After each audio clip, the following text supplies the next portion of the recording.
आया है। कानूनन लड़ाई नहीं लड़ रहे। अब जो हम घर जाना चाहते हैं, हमारा जो था वो हम लड़ लिया, ठीक है। कोई जोर जबरदस्ती नहीं कर सकते हैं, ठीक है। उनको देना पड़ेगा पैसा और हम घर जाएंगे बस। सबका पैसा लिया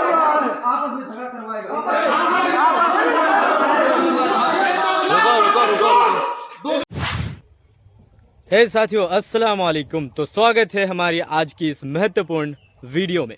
जैसे कि आपने देखा कि यहाँ पे आपको कई लोग कई बातें करने को नज़र आए और ये रशिया के वीडियो है और लोग बहुत ही उत्सुक होके और बहुत ही मेहनत से बहुत ही जुगाड़ करके लोग रशिया जाते हैं सिर्फ और सिर्फ काम करने। लेकिन ये जो रशिया है ये किस तरह की कंट्री है? लोग बहुत सारे अफवाहें फैलाते हैं, बहुत सारे इस कंट्री के बारे में, वर्कर्स के बारे में यूट्यूबर बोलते हैं।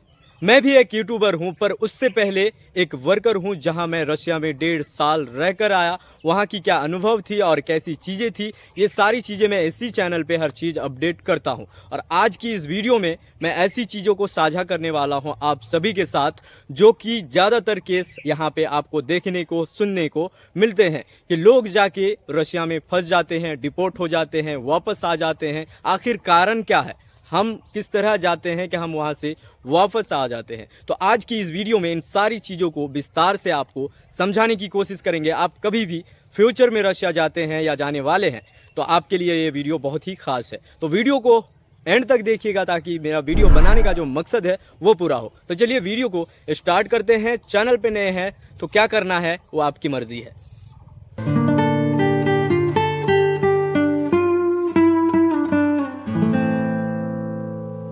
सर रशिया का वीज़ा मिलेगा? सर रशिया का वीज़ा मिलेगा? काम करने जाना है। सर वीज़ा कैसे मिलेगा? सर मैं रशिया में काम करना चाहता हूँ। भैया वीज़ा दे दो, मैं रशिया जाना चाहता हूँ। भैया वीज़ा तो ले रहा हूँ पर डिपोर्ट तो नहीं हो जाएगा? भैया मैं बहुत ही गरीब हूँ, पैसा जुगाड़ करके जाऊँगा, कहीं वापस आ गया तो? सर मैं अपना माँ का जेवर गिरवी रख के जा रहा हूँ, कहीं मैं वापस आ गया तो क्या होगा? सर मैं अपनी ज़मीन बेच के जा रहा हूँ, सर अगर मैं वापस हो गया तो मेरी ज़िंदगी ख़राब हो जाएगी, कैसे होगा सर? भैया मैं बहुत गरीब हूँ, मुझे रशिया जाना है, बहुत जुगाड़ करके हम रशिया जाना चाहते हैं, पर अच्छे से काम हो जाना चाहिए। तो साथियों वीडियो स्टार्ट होता है आपका यहाँ से।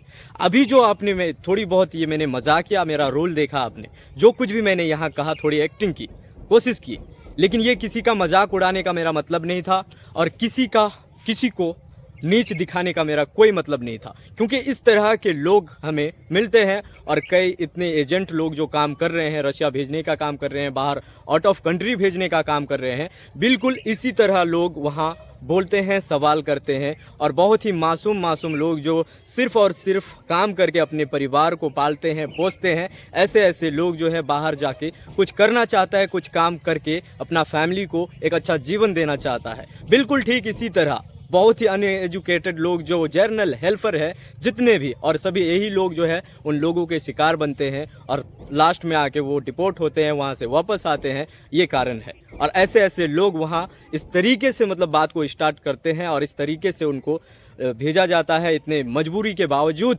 सब कुछ उसको बता देने के बावजूद भी उसके साथ कुछ ऐसा आपको देखने को मिलता है कि वो महीने 2 महीने के अंदर वो वापस आ जाते हैं। आखिर क्यों आते हैं? यही तो सवाल है इस वीडियो का सबसे बड़ी सवाल।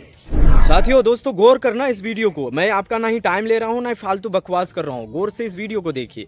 मैं आपका वॉच टाइम नहीं ले रहा हूँ आपसे, लेकिन ये वीडियो आपके लिए बहुत ही ज़रूरी है। आप मुझसे बड़े हैं तो आप अदब से मैं आपको कहना चाहता हूँ कि आप इस वीडियो को पूरा देखिए, और आप छोटे हैं तो मैं आपसे बड़े प्यार से कहता हूँ कि आप इस वीडियो को देखिए। बहुत ही जानकारी हासिल होगी जो चीज़ें मैं अभी शेयर करने वाला हूँ। देखिए सबसे बड़ी सवाल है इस वीडियो का यही कि लोग वापस क्यों आते हैं? 3 महीने 2 महीने 4 महीने में वापस क्यों आ जाते हैं?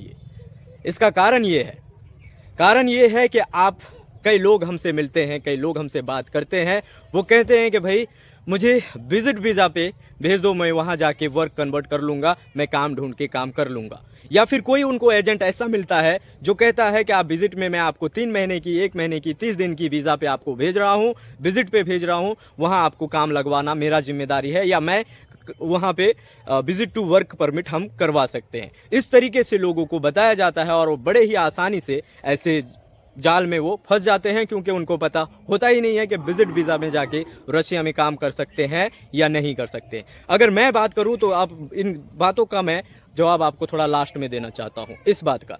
और दूसरा ये कि लोग स्टडी वीज़ा पे जा रहे हैं, लोग स्टडी वीज़ा पे जा रहे हैं और जाके काम ढूंढ के काम कर रहे हैं। कई स्टूडेंट बहुत ही काबिल होते हैं, बहुत ही होशियार होते हैं, वो जाके अपना यूनिवर्सिटी में पढ़ाई करते हैं और साथ ही साथ वो लैंग्वेज भी कोर्स करते हैं, लैंग्वेज अपना टोटल हो जाता है, फिर कहीं ना कहीं वो जाके काम कर सकते हैं। बाय चांस 99% लोग इस तरह काम नहीं कर पाते, क्योंकि वहाँ पे आप एक चीज़ बताओ, आप जा रहे हैं स्टडी वीज़ा पे, आप स्टडी वीज़ा पे जा रहे हैं, आप बोल रहे हैं कि मैं जाके वर्क करूँगा, ये कैसे पॉसिबल है?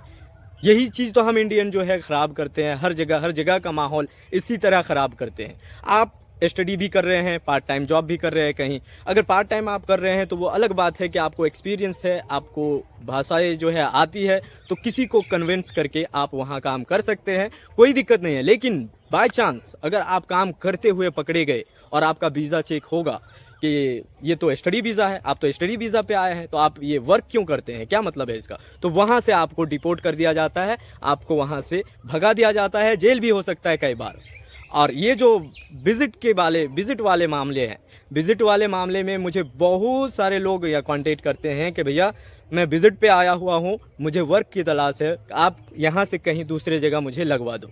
ये बिल्कुल भी पॉसिबल नहीं है कि आप विज़िट पे गए हैं और जाके वर्क करेंगे, बिल्कुल नहीं है। लेकिन कैसे करेंगे, कैसे ये लीगल होगा, ये लीगल मैं बताऊंगा। ये जितने भी तरीके हैं ये सब इनलीगल है। आप लीगल होके काम करना चाहते हैं तो सिर्फ और सिर्फ एक ही रास्ता है, वर्क परमिट। वर्क परमिट के अलावा किसी भी तरह का कोई वीज़ा आपको कोई भी कंपनी आपको एक्सेप्ट नहीं करेगी, अलाउ नहीं करेगी कि आप उनके अंदर काम करो। बाय चांस कोई थर्ड पार्टी कंपनी हो सकती है कि आपको अलाउ कर देगी, लेकिन आपको परेशानी दिक्कतों का सामना करना पड़ सकता है। अभी जैसे मान लीजिए आप किसी XYZ कंपनी में जा रहे हैं, आपने गया, आप वहाँ गए, आपको काम पसंद नहीं आया, आपको जगह पसंद नहीं आया, आपको माहौल पसंद नहीं आया, आप अपना काम बदलना चाहते हैं, आप कहीं भाग के काम करना चाहते हैं, दूसरी कंपनी में जाना चाहते हैं। इस तरह के भी कॉन्टेक्ट मुझे बहुत सारे आए हैं कि मैं इस कंपनी में हूँ, कहीं और जाके काम करना चाहता हूँ, तो ये भी पॉसिबल नहीं है, मैं आप नहीं कर सकती, क्योंकि जिस कंपनी ने आपको इनविटेशन दी, आमंत्रित लेटर दिया, जिसने आपको बुलाया, जिस कंपनी में आपका वीज़े का प्रोसेस करवाया, जिस कंपनी ने आपका इनविटेशन लेटर अप्लाई किया, उसके अलावा किसी भी और कंपनी में आप काम नहीं कर सकते। और दोस्तों सबसे बड़ी कारण यही है कि लोग वहाँ से कुछ ही दिन में रिटर्न हो जाते हैं, कुछ ही दिन में डिपोर्ट हो जाते हैं, कुछ ही दिन में वापस आ जाते हैं। और कई जगह यहाँ इतने बड़े माहौल में, इतने बड़े लेवल पे काम किया जा रहा है, लेकिन कैंडिडेट को ये चीज़ें नहीं बताई जाती है कि भैया वहाँ पे आपका जो है प्रॉपर बेसिक टेस्ट होगा, जो कि लैंग्वेज टेस्ट होगा रशियन में। और रशियन आपसे होगा नहीं, क्योंकि इससे पहले आपने सुना नहीं, देखा नहीं, जाना नहीं, पहचाना नहीं। आप पहचानोगे कैसे? वहाँ पे आपको रशियन कई कंपनी जो है टीचर रख लेते हैं, आपको सिखाते हैं, वो भी रशियन ही होते हैं, वो आप कैसे आपको समझा सकते हैं। इस तरह का भी केसेस में बहुत सारे लोग वापस आते हैं। और हमारे थ्रू जो जितने लोग अब तक गए हैं, क्योंकि हमारा रशिया में एक ऑफिस है जहाँ पे इंडियन जो है, कम से कम हमारे इंडियन स्टूडेंट जो MBBS के लिए जाते हैं पढ़ाई करने, वहाँ कुछ हमारे ख़ास आदमी हैं जो कि हमारे वर्कर्स को सिखाते हैं कि किस तरह लैंग्वेज होता है और किस तरह क्या होता है। ये सारी चीज़ें सिखाकर उसको काम पर बैठाया जाता है, किसी भी तरह का कोई ख़तरा नहीं रहता है। साथियों, कहने का मेरा ये मतलब नहीं है कि आप सिर्फ और सिर्फ मेरे थ्रू काम कराओ, नहीं, मैं आपको एक नॉलेज दे रहा हूँ, एक इन्फॉर्मेशन दे रहा हूँ। फॉर एग्जाम्पल, ये मैंने आपको एग्जाम्पल के तौर पे आपको समझाने की कोशिश की। तो इस तरह लोग अनजान होके जाते हैं, वहाँ जाते हैं, फिर उनको पता लगता है कि लैंग्वेज टेस्ट होगी, तो लैंग्वेज जब टेस्ट होती है तो वहाँ पे उनको कुछ भी समझ नहीं आता, दिमाग ख़राब हो जाते हैं, क्योंकि इससे पहले वो सुने नहीं थे, और वहाँ जाके डायरेक्ट सुनते तो ऐसे हो जाते हैं कि कैसे होगा। वहाँ आपको फिर समझाया भी नहीं जाता, फिर समझाएंगे वो भी एक डर बैठ जाता है दिल में कि हम पास कर ही नहीं सकते, इससे पहले हमें एजेंट ने बताया नहीं, हमें एजेंट ने हमारे साथ धोखा किया है। फिर वो डर जाते हैं और डर के हालत में वो फिर वहाँ से रिजेक्ट होके घर वापस आ जाते हैं। तो कारण दोस्तों ये 4 चीज़ें कारण थी, और इसी कारण जो है लोग वापस आ जाते हैं। आप जिसके भी थ्रू से जाते हैं, पहले उनको पूछ लीजिए कि वहाँ पे जो मेडिकल वगैरह होती है, वो मेडिकल होने के बाद, फेल होने के बाद वो अगर वापस आते हैं तो किस तरह क्या कंडीशन है वहाँ पे। अगर लैंग्वेज का किस तरह वहाँ आपको सिखाया जाता है। ये ज़रूरी नहीं है आपको हर कंपनी में बेसिक लैंग्वेज टेस्ट, ये लैंग्वेज टेस्ट कैसा होता है, इस वीडियो के डिस्क्रिप्शन में मैंने इस वीडियो का लिंक दे देना है, आप लोग उसे ज़रूर देखिएगा अगर जानना चाहते हैं तो ये कुछ चीज़ें थी जो लोग वापस आ रहे हैं। और आप सभी जानते हैं कि रशिया उतनी भी डेवलप मतलब उतनी भी आबादी वाली कंट्री नहीं है, वो एक बड़ा देश है, एक डेवलप कंट्री है, ये माना जा सकता है। बहुत ही अच्छी कंट्री है, रहने वहने के लिए बहुत ही बढ़िया है, कोई टेंशन की बात नहीं है। बिहार जितना आबादी है वहाँ पे रशिया में, लेकिन दुनिया में सबसे बड़ा देश है वही। वहाँ वर्क कितना हो सकता है, ज़्यादा से ज़्यादा। अभी इतने लोग पागल हो रहे हैं, इतने लोग पागलों की तरह मतलब रशिया के लिए अप्लाई कर रहे हैं और कई जगह धोखा खाते हैं, कई जगह सक्सेसफुली काम करते हैं, लेकिन अभी भी हालत वही बना दिया जा रहा है जो कि जो दुबई में हुआ, जो कतर में हुआ, जो गल्फ कंट्री में, मतलब जो भी कंट्री हो, वही 25-30 हज़ार में लोग इतने टूट रहे हैं काम पे। क्योंकि कई कंपनी से हमारी बातचीत चल रही थी टेलर्स के लिए। टेलर्स हमने $500 में, $600 में बात कंफर्म करने वाले थे, लेकिन उससे पहले कोई कहीं से इंडिया से ही किसी ने 35,000 तनख्वाह में उन्हें 50 से भी ज़्यादा लोग दे चुके हैं। तो बताइए क्या हालत हो सकती है और क्या ये हो सकता है। लेकिन लोग करेंगे भी क्या, करेंगे भी क्या। यहाँ पढ़े लिखे लोग भी आज 12-12 हज़ार रुपये, 15-15 हज़ार रुपये में काम करते हैं इंडिया में, परेशान हो जाते हैं। और इसी परेशानी में लोग कुछ से कुछ कर बैठते हैं और उनको लगता है कि मैं तो डूब गया, मैं तो ये हो गया, मैं तो वो हो गया। लेकिन आप करोगे भी तो करोगे क्या। जो भी करेंगे थोड़ा सोच समझ के कीजिएगा, अच्छे से कीजिएगा, सही बंदे को पहचान के कीजिएगा। क्योंकि हमारा ये बॉडी है, ये जो कान है, जो नाक है, जो मुँह है, जो आँख है, ये चीज़ें ऊपर वाले ने जो दी है ना, इसके बहुत सारे मतलब है। ये जो चीज़ है ना, ये आँख बहुत चीज़ें गंदा देखती है, बहुत चीज़ें सही देखती है, बहुत चीज़ें अलग तरीके से देखती है। ये जो कान है, एक ही कान है, लेकिन ये इसी कान में हम अलग अलग ज़बान का अलग अलग फील करते हैं। क्यों? ये तारीफ़ है उस ऊपर वाले की जो ये दिया है। तो अगर ये चीज़ें, ये जो दिमाग है, ये दिमाग बहुत ही बड़ी चीज़ है। इस दिमाग को अगर आप इस्तेमाल कर पाए तो ये बहुत ही ख़तरनाक होता है। यदि आपसे कोई भी इंसान फ्रॉड करना चाहता है तो एक बॉडी में सिग्नल सी जाती है, आपको इस चीज़ को ध्यान रखना है। कोई भी इंसान अगर आपसे बात करता है किसी भी तरह का, पैसे का लेन देन का, किसी भी तरह का, तो एक बॉडी में सिग्नल जाता है कि ये बंदा किस तरह का है और ये बंदा सही है या गलत है। एक बॉडी में सिग्नल जाती है, लेकिन वो सिग्नल हर कोई नहीं समझ सकते। उसके लिए बहुत ही बारीकी से सोचना पड़ेगा कि कौन सही बोल रहा है और कौन गलत बोल रहा है, और उसी चीज़ को आपको समझना है। ऐसा नहीं है कि भाई जोश में मैंने रशिया जाना है, दे दिया और 6 महीने साल भर रुक के अपना पैसा डुबा दिया।